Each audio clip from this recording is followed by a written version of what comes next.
전에 멸시받던 이방인들과 고자들이 여호와를 사랑하고 하나님의 언약을 굳게 붙들고 의를 행하면 하나님의 백성이 된다고 말씀하셨습니다. 전에 예배를 드릴 수 없었던 그들이지만 성전에 들어와서 기도하고 예배 드릴 수 있도록 그들을 하나님의 제사장으로 삼아주시겠다. 놀라운 은혜가 부어지게 된 것입니다. 그런데 전에 하나님의 백성이라고 일컬음을 받던 자들이라도 의를 행하지 아니하면 여호와의 성회에 들어갈 수가 없다. 그 말씀을 이어서 주십니다. 9절 말씀을 함께 읽겠습니다. 들의 모든 짐승들아, 숲 가운데 모든 짐승들아, 와서 먹으라.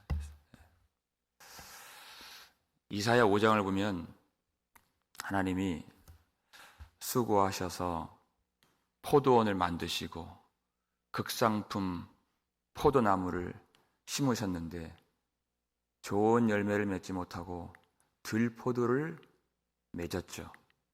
그래서 어떻게 하십니까?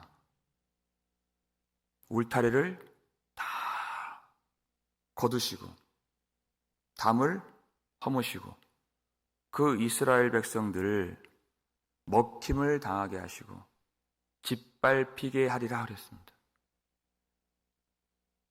하나님의 선택을 받는다는 것은 말할 수 없는 은혜입니다. 그런데 그 은혜 받은 자들이 하나님 백성의 책임을 다하지 않고 의무를 행하지 않고 순종하지 않는다면 하나님은 당신의 보호하심을 다 거두어 가실 것이다. 먹힘을 당하게 하리라 그랬어요. 하나님이 우리를 왜 불러주셨습니까? 왜 은혜를 베풀어 주신 것입니까? 우리 스스로는 순종할 수가 없기 때문에 하나님이 은혜를 주셔서 그 은혜의 힘으로써 깨끗한 마음을 가지고서 하나님을 따라가면서 말씀에 순종하라고 주신 은혜인 것입니다. 근데 그렇게 하지 않으면 하나님이 은혜를 주실 이유가 없고 은혜를 다시 거두어 가신다. 먹힘을 당하게 하신다. 그 얘기를 하는 것입니다. 가장 큰 문제가 어디에 있는가? 10절 말씀을 함께 읽겠습니다. 이스라엘의 파수꾼들은 맹인이요 다 무지하며 벙어리 개들이라, 짖지 못하며 다 꿈꾸는 자들이요 누워있는 자들이요 잠자기를 좋아하는 자들이니. 파수꾼의 사명, 높은 망대에 올라가서 성벽 위에 올라가서 어떤 일이 다가오는가를 보고 외치는 자들입니다. 외쳐야 성 안에 있는 백성들이 죽지 않고 생명을 건질 수 있는 것입니다. 이것이 파수꾼의 사명이에요. 누구를 말하는 것입니까? 선지자들을 말하는 것입니다. 근데 이들이 벙어리 개들이라 이렇게 돼 있어요. 그들이 무엇을 보아야 했던 것인가?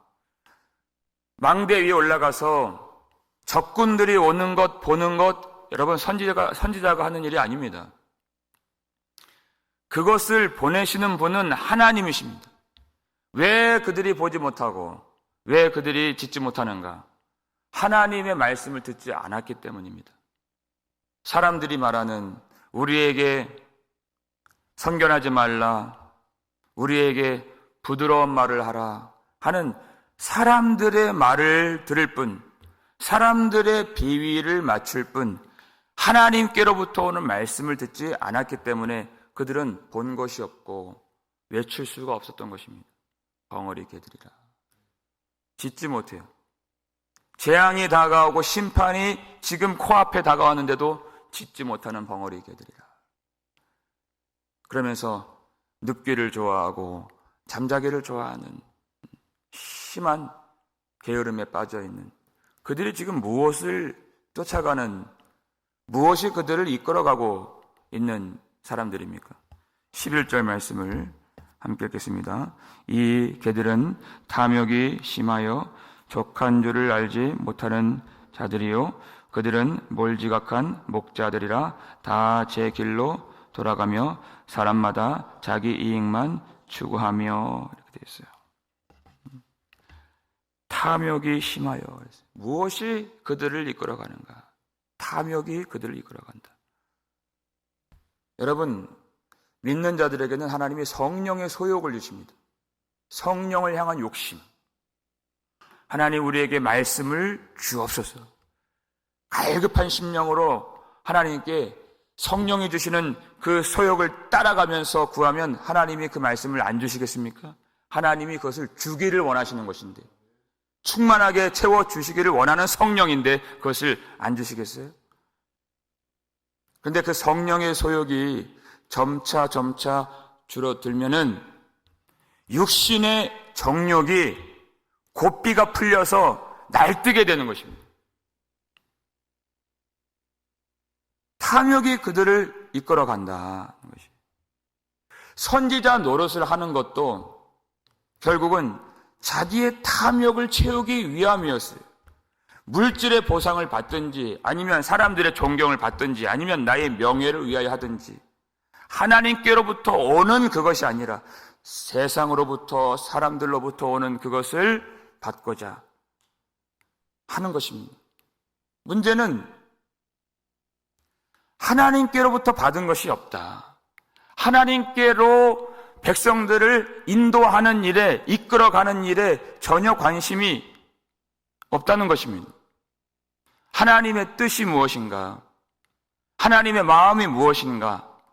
그것을 아는 일에 관심이 없습니다. 오로지 자기의 길로 행하고 자기의 유익을 구하고 자기 자신만 만족시키고자 하는 하나님의 뜻이 거기에 들어있지 않아요. 자기 뜻, 자기 유익밖에 거기는 없다는 것입니다.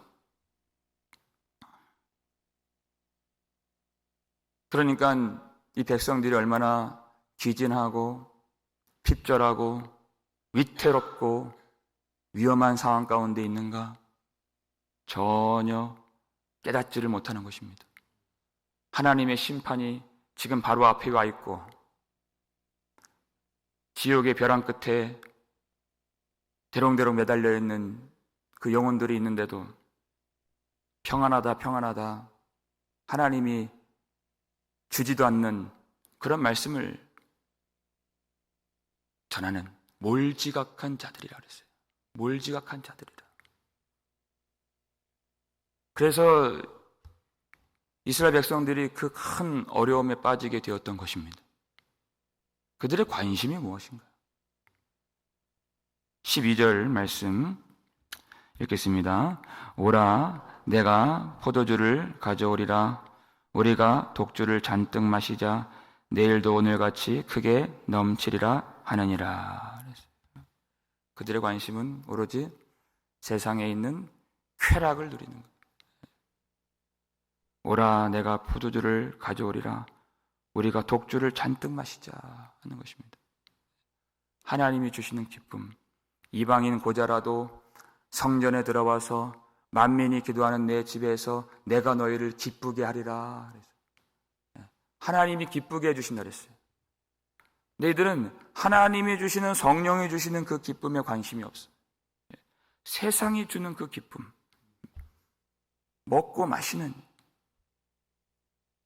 여러분, 심판이 임하는 그 나라를 보면, 그 시대를 보면 한결같이 술에 잔뜩 취해서 흥청망청 거리는 모습을 볼 수가 있습니다. 노아 시대도 그랬죠. 먹고 마시고 사고 팔고.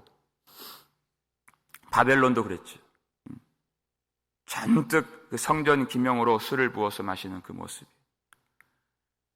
그 백성들이, 그 심판을 당하는 백성들이 깨닫지 못한다는 것입니다. 오늘이 심판의 날인 것을 알지 못한다는 것입니다.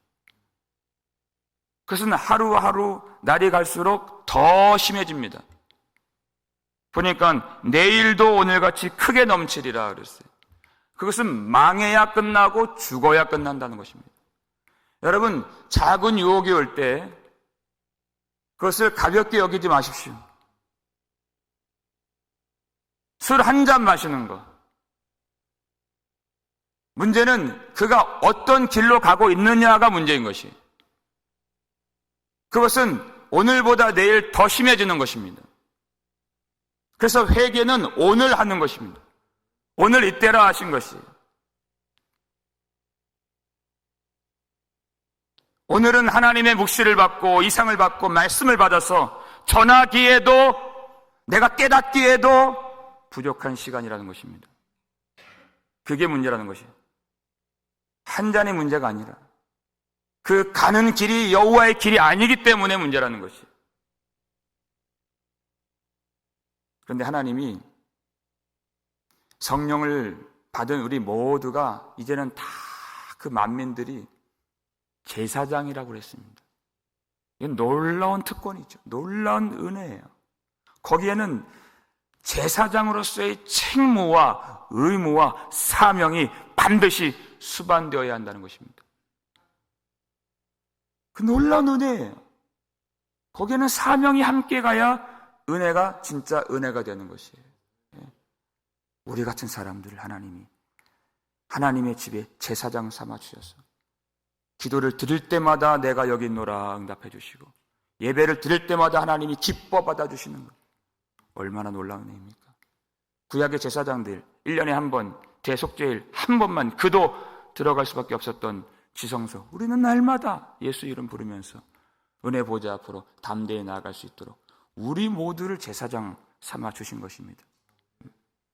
그 사명을 감당할 수 있도록 주신 그 은혜를 얼마나 귀히 여겨야 될 것인가.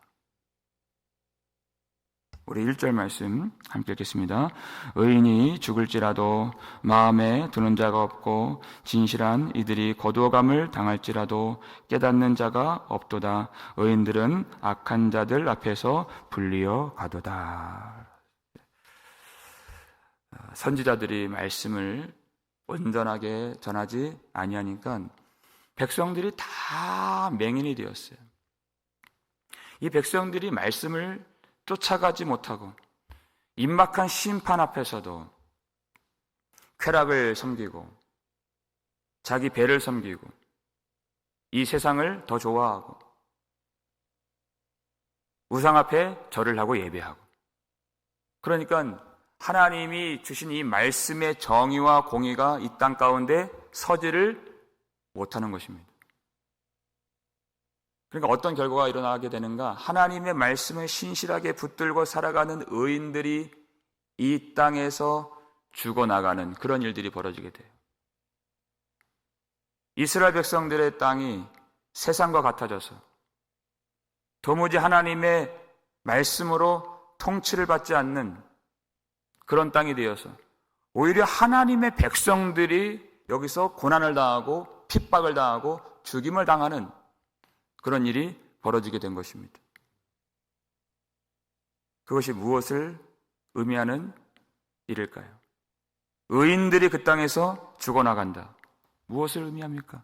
그 땅이 하나님의 저주와 심판 아래에 놓여 있다. 그 뜻입니다. 그것을 깨닫는 자가 없어요.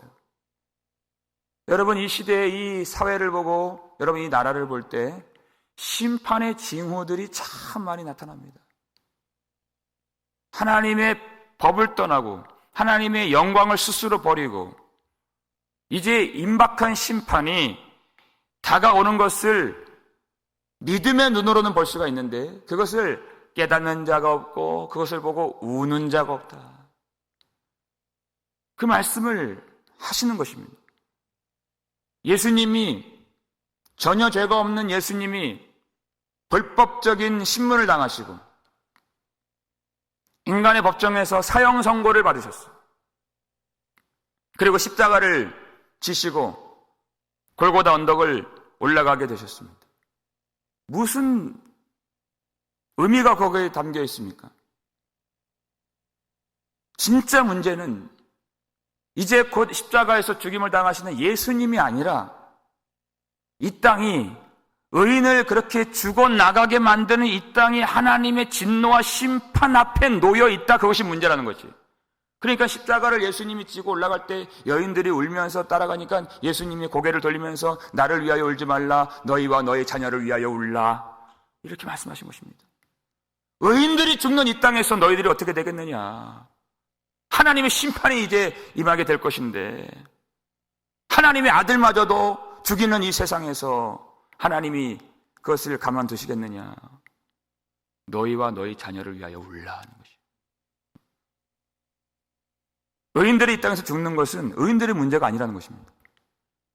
그래서 1절 보니까 그들이 거두어감을 당할지라도, 이것은 하나님이 의인들이 이 땅에서 사는 것이 적합하지 않다고 판단하셨기 때문에 그들을 하나님이 예비하신 곳으로 데려가셨다, 그 뜻을 의미하는 것이, 하나님이 그들을 옮겨가셨다, 거두어감을 그들이 당했다 하는 것이, 그들이 살 곳은 이 죄악이 가득한 슬픔을 봐야 하는 이 세상이 아니라 하나님의 나라이기 때문에 거두어감을 당했다.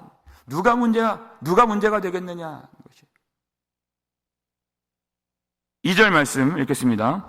그들은 평안에 들어갔나니 바른 길로 가는 자들은 그들의 침상에서 편히 쉬리라. 아멘. 더 이상 슬픔을 보지 않도록, 더 이상 고통을 당하지 않도록 하나님이 만드신 그 처소에 그들을 데려가시고 그들을 이 땅에서 거두어 가셨다. 의인들이 죽는 것은 의인들의 문제가 아니라는 것입니다. 그들은 가장 좋은 곳에서, 하나님께서 만드신 안식의 처소에서 영원한 생명을 누리면서 영원한 기쁨 가운데서 이제는 영광의 주를 만나게 되는 것입니다. 문제는 이 세상인 것입니다. 하나님의 심판이 있게 될 이 세상.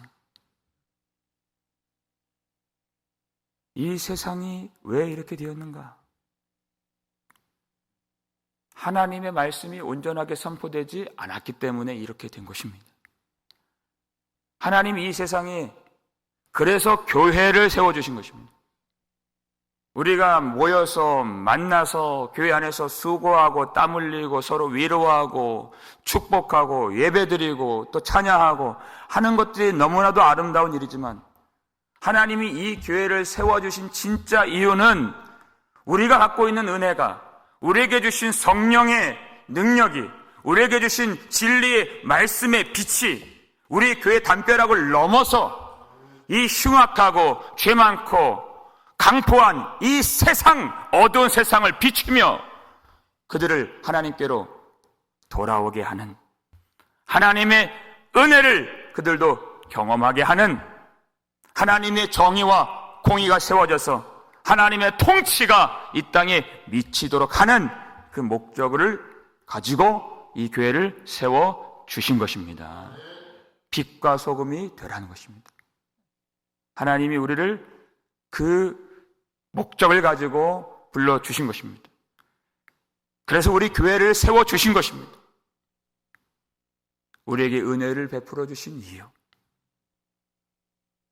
우리를 하나님의 백성으로 제사장으로 불러주신 그 은혜는 빛과 소금의 사명을 감당하고 성도의 책임을 다하고 제사장으로서 그 역할을 잘 감당하라고 주신, 하나님이 주신 거룩한 오심이 우리의 직분이며 우리의 특권인 것입니다. 직분을 받은 자들이, 하나님의 성령을 받은 자들이 하나님의 성령을 쫓아 살지 아니하면 온갖 세상 어떤 더러운 모습보다 더 추악하게 되게 되어 있습니다. 여러분, 우리에게 주신 이 직분, 우리에게 주신 이 은혜 얼마나 귀한 것인가 감사하며, 오늘 이 아침에는 하나님, 이 하나님의 심판이 임박한 이 세상을 주님의 눈으로 볼 수 있는 그 시선, 그 시각, 그 마음을 우리에게 내려 주시옵소서.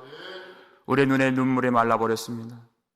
심판의 징후들이 가득한 이 세상을 보면서도 나의 안위, 나의 유익, 나의 그 어떤 것만을 위하여서 내 길로 걸어가는 그런 모습 되지 않도록 오늘 마음을 찢고 회개할 수 있는 그런 거룩한 성도의 마음을 회복시켜 주시옵소서. 예수님이 십자가에서 죽으신 그 이후부터는 이제는 우리가 애통하는 자로 살아야 한다는 말씀인 것입니다. 그렇게 주님 다시 오실 날을 기다리는 것입니다. 우리가 세상에 빠져서 살지 않도록, 세상에 있는 그 어떤 것을 우리가 흠모하지 않도록, 오늘도 눈에 보이진 않지만 살아계신 하나님이 주신 은혜를 갈망하고 성령의 소욕을 쫓아서 하나님의 말씀을 구하고, 그리고 그 말씀을 외치며 담대하게 제사장 직분을 잘 감당하여서 오늘도 우리가 탐욕에 빠지지 않고 애통하는 자가 되어서 이 세상을 위하여 우리가 함께 울며 이 진리의 말씀, 복음의 빛을 이 땅에 비추고 외치고 전하여서 많은 사람들이 하나님의 은혜 속에 구속의 은총을 누리며 살 수 있도록 우리의 의무와 책임을 잘 감당할 수 있는 거룩한 교회, 거룩한 성도 될 수 있기를 주의 이름으로 축원합니다. 우리 아버지 하나님 감사를 드립니다. 오늘 우리의 사명, 빛과 소금의 역할을 감당하는 그 귀한 우리의 책무를 하나님의 말씀을 통하여서 내려주시니 참으로 감사드립니다. 하나님, 그저 하나님이 주신 은혜를 종교적인 감흥을 즐기는 그런 것으로만 사용하지 않도록 우리의 마음을 새롭게 하여 주시옵소서. 하나님이 어떠한 예배자를 찾으시는가, 하나님이 어떠한 성도를 기뻐하시는가 깊이 이날에 생각할 수 있도록 지각을 열어주시옵고 우리 마음을 열어주시옵고 그 마음을 새롭게 하여 주시옵소서. 하나님, 그저 나의 인생이 어떻게 될까, 나의 노후, 나의 미래가 어떻게 될까, 나의 건강, 나의 가정, 그 나라고 하는 울타리를 넘어서 하나님이 세우신 이 창조 세계가 하나님의 말씀으로 통치를 받으며 하나님의 정의와 공의가 세워지는 것을 우리가 꿈꾸고 바라며 하나님이 주신 말씀으로 이 세상을 바라보면서 우리 주님이 비통히 여기시며 눈물을 흘리셨던 것처럼 우리도 울며 주님의 십자가를 따라가며 하나님이 우리에게 주신 직분과 본분과 사명을 잘 감당할 수 있는 우리 모든 성도들, 우리 교회 되게 하여 주시옵소서. 자기 중심성에서, 이기심에서, 탐심에서 벗어날 수 있도록 진실하게 회개하는 이 아침이 되게 하여 주시옵고 말랐던 우리의 눈에 주님의 눈물이 흐르게 하여 주셔서 하나님, 이 땅을 위하여, 우리 자녀들을 위하여 다음 세대를 우리가 부여잡고 끌어안으면서 애통할 때 우리 모두가 회개하는 심령으로 여호와 하나님 은혜 보좌 앞으로 다 나아갈 수 있도록 우리를 인도하여 주시고 저들을 붙들어 주시옵소서. 우리가 복음을 전하는 영혼들마다 하나님을 알게 하여 주시옵고 그들이 마음의 문을 열어서 하나님의 놀라운 영광 가운데 살아계신 주 예수 그리스도 이름을 시인하며 마음으로 영접하며 믿음을 가질 수 있도록, 구원을 받을 수 있도록 성령으로 역사해 주시옵고 우리 평생에 성령을 쫓아서 말씀을 구하며 담대하게 말씀을 선포할 수 있는 우리의 삶이 되게 하여 주시옵소서. 감사를 드렸고 우리를 구속해 주신 예수 그리스도의 이름으로 축복하며 기도하옵나이다. 아멘.